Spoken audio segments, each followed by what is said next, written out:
Shalom, everybody, from Tel Aviv, Israel, and welcome back to the Anchors of Hope. This is episode 8 here at the Anchors of Hope. I hope that this episode finds you doing great, and having had a wonderful Shabbat, a quiet and restful weekend. As we prepare for this week, or we're actually in the beginning of this week, that is Monday, December 29th. Here it is evening, close to evening in Israel, and wherever you are in the world, whether you're starting your day or your midday, I hope it's a great one. Wanted to touch on the topic of, this slogan or this term that's used, fake it till you make it. I mean, I used to do that, and many of you do that too. You know, I faked it till I made, fake it till you make it. And I don't think that's the right way to go. And I wonder why. Why do we fake it till we make it? Why do we seek to pretend to be something that we're not? As if somehow faking who we are is going to magically transform us into being that very thing. And so I want to propose a question and ask you all out there, why fake it at all? Why not just be you? So I did some research, and the phrase fake it till you make it actually first appeared in print in around 1973.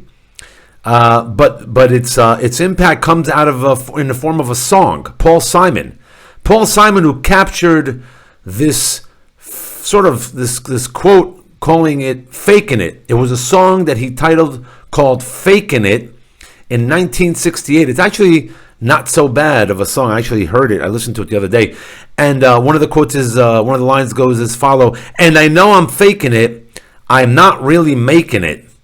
And the line struck a chord because it names something universal.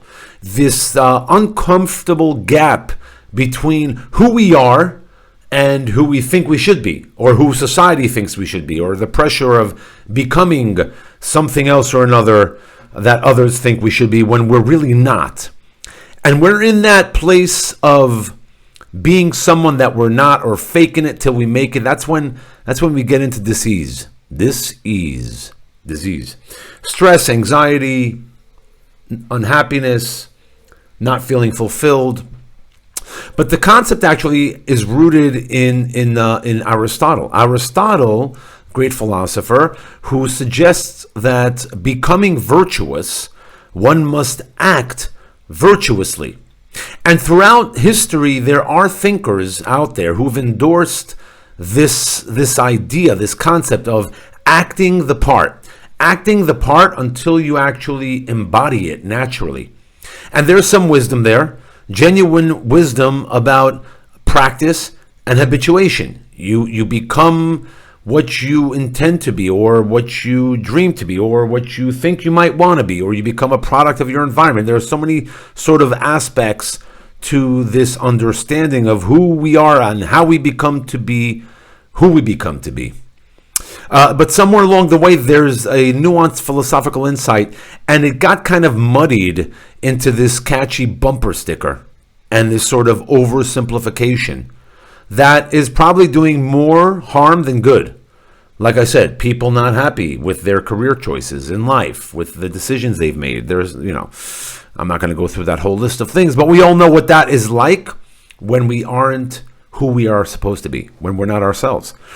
I mean, if you think about it, we've lived in a culture that is obsessed with image management, personal branding, curated authenticity, which is really just another word for faking it. When you're seeing all of these young people, older people, men, women, whoever it is, on social media, on Instagram and all these other platforms, selfieing it, and it seems as though their lives is just complete. They couldn't be happier. It's just for that split moment. For the most part, I would say that they're faking it. We're told to project a confidence we don't necessarily feel. We're told to claim an expertise we don't necessarily have, and to perform a version of success that actually exhausts us to maintain. It's tiring.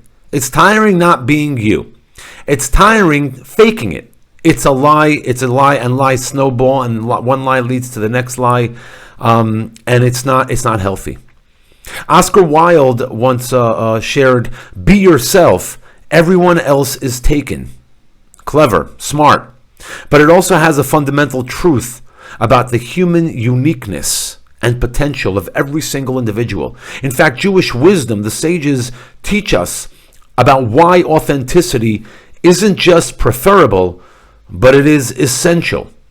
We learn in the Talmud, in Tractate Berachot, where it says, "Tov sha'a achat b'tshuva u'ma'asim tovim ba'olam hazeh mikol chayei ha'olam haba." Better is 1 hour of repentance and good deeds in this world than the whole life of the world to come. So we see that, for example, in this text, this rabbinic text, it emphasizes that authentic action over performative behavior. Being real, being true to yourself and to those around you. This isn't about rejecting growth or improvement or becoming something that you hope to become to, but it's about ensuring that growth comes from a place of truth rather than deception. In Pirkei Avot, in the Book of Ethics, we also learn these 3 essential questions. Im ein ani li mili, ukshe ani le'atzmi ma'ani, ve'im lo achshav, eimatai. If I am not for myself, who will be for me? But if I am only for myself, what am I? And if not now, then when? These questions strike at the heart of authentic living. Advocating for yourself while serving something greater, and doing both with urgency and presence. You can't fake your way through these questions. You've got to answer them honestly. You got to look in the mirror and be real. Perhaps the most powerful of the rabbinic texts, the sort of concepts that come out of rabbinic Judaism, is what the Baal Shem Tov. The Baal Shem Tov was the founder of Chassidut. Chassidut is the sort of merger of Kabbalah or Jewish spirituality and Jewish law, so that every action we take in the world here down below has a spiritual and cosmic impact. There is meaning and purpose behind our actions. And the Baal Shem Tov, he shares and teaches that every soul has a unique mission that only they can fulfill. It makes authenticity not merely personal, however, it's preferred. It is cosmic necessity. Your particular combination of talents, your life's experiences, and your perspectives aren't accidental. They are purposeful. When you fake it, you're not just hiding yourself. You're depriving the world of the specific contribution only you can make. You've got to be real. Anything less than that, and you are not fulfilling your promise, your purpose in this world. Imagine, and you probably all know this, right? When you're preparing for a job, you study what it is that they want to hear. You rehearse the answers in a polished sort of version of yourself. You carefully curate which parts of your experience you want to highlight and which of those you prefer not to share. And then you nail the interview. You get the job. I've had that happen to me. We all have that happen to us. We get the job. Congratulations. Great. But here's what happens next. We spend our days feeling basically like a fraud. We're constantly worried about being discovered, increasingly disconnected from the work that we're actually supposed to be fulfilling, taking part in, that might actually generally energize who it is that we are, taking advantage of our natural, real skill sets. And what happens is that we achieve a short-term win at the expense of a long-term fulfillment. The disconnection breeds what psychologists call, and you know this one, imposter syndrome. It's this feeling, this persistent feeling that we're a fraud, that you're a fraud regardless of your actual achievements. You live in a constant fear that others are going to discover who you really are, or perhaps your inadequacies. And what are those symptoms? And if you've ever experienced this, you know it's self-doubt, questioning your own genuine skills, fear of being exposed as someone who doesn't belong in that workforce, in that working environment or company or agency, attributing your success to luck rather than merit, constant unfavorable comparison to others, perfectionism that sets impossible standards, and a chronic anxiety from maintaining the internal tension. It's tiring. It takes away. It doesn't give us anything. Trying to maintain and keep up with being fake, with not being real. And the tragedy is that often the people who experience imposter syndrome, they are the most intensely, precisely those who are the most competent in other areas. They're so aware of what they don't know that they can't even begin to recognize, or they forget what it is that they do know. And the deeper question is, if you got the job by faking it, and maybe eventually you actually make it in that role, have you made it to the right place? Are you in the right space for yourself to fulfill who it is that you actually are? To take full advantage of your skill sets, of your passion? Or have you arrived at the destination that is actually meant for someone else? What if instead of faking it till you make it, you actually committed to living authentically? What if you actually allowed yourself to be authentic while you grow into becoming who you're supposed to be? This isn't about settling for mediocrity or some sort of job that might be there or not and stretching your comfort zone. This isn't about walking into an interview or a job interview and saying, well, I don't really know anything, but here I am. No, this is about building your own journey, your path. It's about manifesting your destiny from a genuine foundation as opposed to constructing an elaborate disguise. Not being yourself. And when you pursue these roles and relationships and opportunities that align with your authentic self, with who you truly are, you'll find that actually you're going to be attracting situations and opportunities that match who you are, that fit your character and your skill set, your passions, your values. The right opportunities will find you because you are being you, because you're visible as yourself, not hiding behind that mask. You're also going to be performing better because when you're working in a space that takes advantage of your natural strengths, you're going to be enjoying what you do. You're not going to constantly be draining your energy in order to maintain a persona, in order to maintain a fake identity. And then finally, you're also going to be experiencing less stress. The mental load of trying to maintain multiple versions of yourself, of an identity that isn't you, it just sucks the life out of us. It's so important that we are who we are, that we be ourselves, because we have something unique to contribute to the world. It's something that only you can contribute by being genuinely you. And this connects directly to what we've been exploring throughout my podcast, throughout the podcast here at Anchors of Hope, of active hope versus passive optimism. Faking it is actually a form of passive optimism, hoping that if you just pretend long enough, somehow you'll magically become what you're pretending to be. But active hope requires more than just that. It requires an honest assessment. Who am I really? What do I genuinely have to offer? Where can I make my authentic contributions? There's this concept in Jewish tradition about self-healing. Let's call it in Hebrew, tikkun atzmi versus tikkun olam. Healing yourself before you go out there and heal the world.